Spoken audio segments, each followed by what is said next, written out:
തരംമാറ്റലിന് 2 ലക്ഷം രൂപ ആവശ്യപ്പെടുകയായിരുന്നു. Pantheerankavu village officer അനിൽകുമാറാണ് ഇപ്പോൾ വിജിലൻസിന്റെ പിടിയിലായിരിക്കും. നമുക്ക് കൂടുതൽ ഡീറ്റെയിൽസ്. സാർ, എന്തായിരുന്നു സംഭവിച്ചത്? പന്തീരങ്കാവ് വില്ലേജിൽ പെട്ടിട്ടുള്ള ഭൂമി തരം മാറ്റുന്ന ആവശ്യത്തിന് വേണ്ടിയിട്ട് പരാതിക്കാരികളിൽ 2 ലക്ഷം രൂപ ആവശ്യപ്പെട്ടു. അപ്പോൾ അവർ പരാതിയായിട്ട് വിജിലൻസ് യൂണിറ്റിലെത്തുകയും ഞങ്ങളത് നിയമപരമായ നടപടികൾ സ്വീകരിച്ച ശേഷം ഒരു ട്രാപ്പ് സജ്ജീകരിച്ചു കക്ഷിയുടെ വശം 50,000 രൂപ കൊടുത്തയക്കുകയും ചെയ്തു.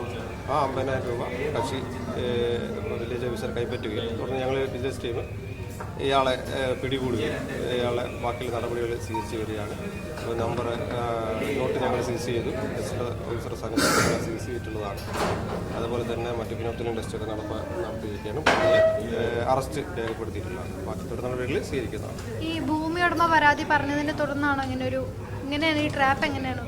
അതെ, പരാതിക്കാർ ഇങ്ങനെ നിരന്തരം ഇയാൾ ചെയ്യാത്തതിൻ്റെ ആവശ്യത്തിൽ തുടർന്ന് കൈക്കൂലി ആവശ്യപ്പെടുകയും അത് ഞങ്ങൾ വിജിലൻസ് യൂണിറ്റ് വന്ന് DSP മുഖാന്തരം പരാതിയായിട്ട് പറയുകയും ചെയ്തു.